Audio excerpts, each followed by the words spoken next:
തിരുവനന്തപുരം ആറ്റിങ്ങലിൽ container lorry കയറിയിറങ്ങി യുവ അഭിഭാഷകയ്ക്ക് ദാരുണാന്ത്യം. കൊല്ലം പൂയപ്പള്ളി സ്വദേശി കൃപ മുകുന്ദനാണ് മരിച്ചത്. ഭർത്താവ് അഖിൽജിത്തുമായി ബൈക്കിൽ സഞ്ചരിക്കവേ കണ്ടെയ്നർ ലോറി പുറകിൽ നിന്ന് ഇടിക്കുകയായിരുന്നു. ഗുരുതരമായി പരിക്കേറ്റ അഖിൽജിത്ത് തിരുവനന്തപുരം മെഡിക്കൽ കോളേജ് ആശുപത്രിയിൽ ചികിത്സയിലാണ്. ഇന്ന് വൈകുന്നേരം 3:30 മണിയോടെ ആറ്റിങ്ങൽ മാമത്ത് വെച്ചാണ് അപകടം നടന്നത്. ഭർത്താവ് കൊല്ലം പുയാപ്പള്ളി സ്വദേശി അഖിൽജിത്തുമൊത്ത് ബൈക്കിൽ യാത്ര ചെയ്തു വരവെ കണ്ടെയ്നർ ലോറി ബൈക്കിന് പിന്നിൽ വന്ന് ഇടിക്കുകയായിരുന്നു.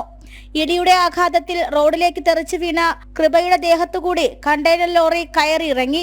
സംഭവം ഞാനിവിടെ ലോട്ടറിയുടെ കണക്ക് എഴുതിക്കൊണ്ടിരിക്കുകയായിരുന്നു. അപ്പോൾ ഈ സൗണ്ട് കേട്ടാണ് ഞാൻ നോക്കിയത്. അപ്പോൾ ഈ വണ്ടി ആ കൊച്ചിന്റെ ദേഹത്തൂടെ കയറി ഇറങ്ങുന്നതാണ് കണ്ടത്. കൃപയുടെ മൃതദേഹം വലിയകുന്ന് താലൂക്ക് ആശുപത്രിയിലേക്ക് മാറ്റിയിട്ടുണ്ട്. അപകടത്തിൽ പരിക്കേറ്റ അഖിൽജിത്ത് മെഡിക്കൽ കോളേജ് ആശുപത്രിയിൽ ചികിത്സയിലാണ്. കൊട്ടാരക്കര ബാർ അസോസിയേഷനിലെ അഭിഭാഷകയായ കൃപ മുകുന്ദനും അഖിൽജിത്തുമായുള്ള വിവാഹം ഇക്കഴിഞ്ഞ ഓഗസ്റ്റ് മാസം 21-നായിരുന്നു.